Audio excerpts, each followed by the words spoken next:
Hi everyone, welcome back. Today we need to talk about a significant under-the-hood change coming to the Windows ecosystem. It involves a legacy component that many older applications still rely on, the .NET Framework.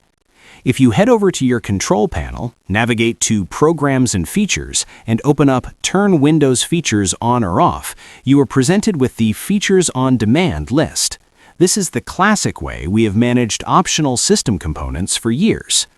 Right at the top, you will see two entries. First, .NET Framework 4.8 Advanced Services, which is the modern standard and is usually enabled by default.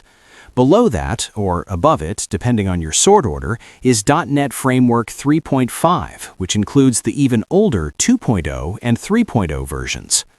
For those who don't know, .NET Framework is a software development platform used to build and run apps on Windows. While modern apps use version 4.8 or newer, thousands of legacy applications and older PC games strictly require version 3.5 to launch. Here's the news. In the recent Windows 11 Insider Preview build 27965, which was released to the Canary channel, Microsoft has officially removed .NET Framework 3.5 from this specific list.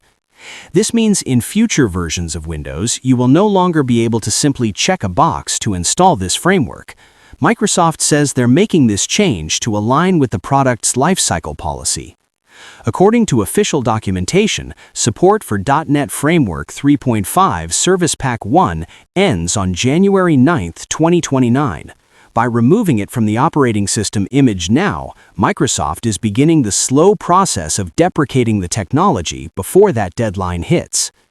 Now, it's important not to panic. If you're on a stable version of Windows 10 or Windows 11, like version 23H2 or 24H2, this feature is not going away yet.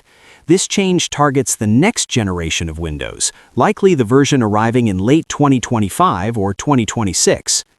Furthermore, removal from the Features menu doesn't mean you can't use it at all. It just means the convenience is gone. In the future, you'll need to download the standalone offline installer directly from Microsoft's website to run your legacy apps. So just a heads up for system administrators and gamers who play older titles, the way you install dependencies is about to change. Thanks for watching, and I'll catch you in the next one.